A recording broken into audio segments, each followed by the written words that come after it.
Daniel Monehin, Division President, Sub-Sahara Africa with Mastercard. Nice to see you at the U.S. Africa Business Forum in New York. Pleasure. Thanks for having me. You've announced a partnership with a bank involving remittances that is really going to change the lives for a lot of people. Why don't you tell me a little bit about that? It really will. Mastercard is very excited to announce its partnership with Commercial Bank of Ethiopia, CBE, which is the largest bank in that country.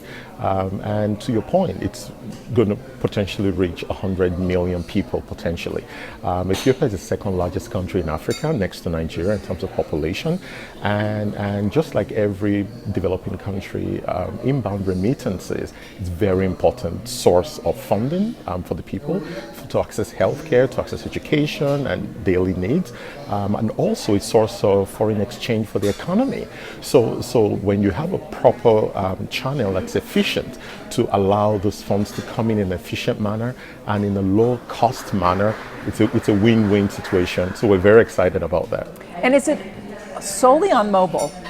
Right. So that's the beauty of this. So most remittance business is purely cash and cash outlets.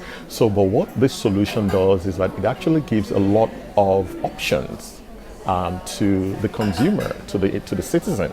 So they can access with cash, but they can also access with mobile, to your point, but they can also access if they have a bank account on their account. So they don't even have to go to a physical location to get it. They can just access money credited to their account and they can spend it.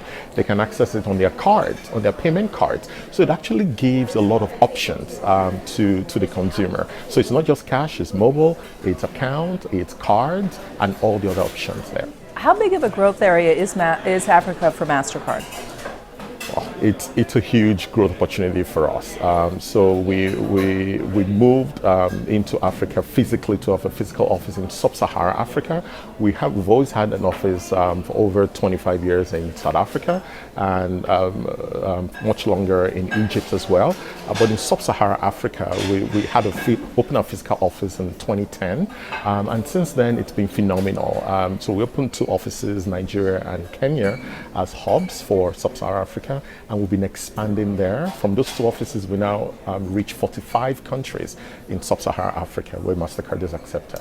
Help investors understand how remittances is good for Mastercard's bottom line. Because in the end, investors have to buy in as well. Absolutely.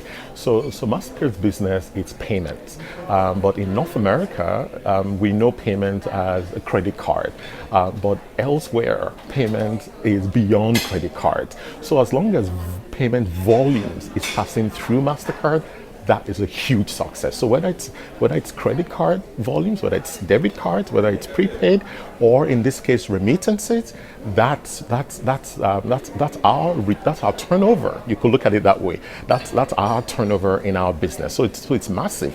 And for Mastercard, what we're doing is that we're expanding it. We're expanding the base of payment beyond the traditional base. So remittance is a very exciting thing for us, and we'll look to double down on that in Africa. Daniel, thank you for your time. A pleasure. Thanks for having me.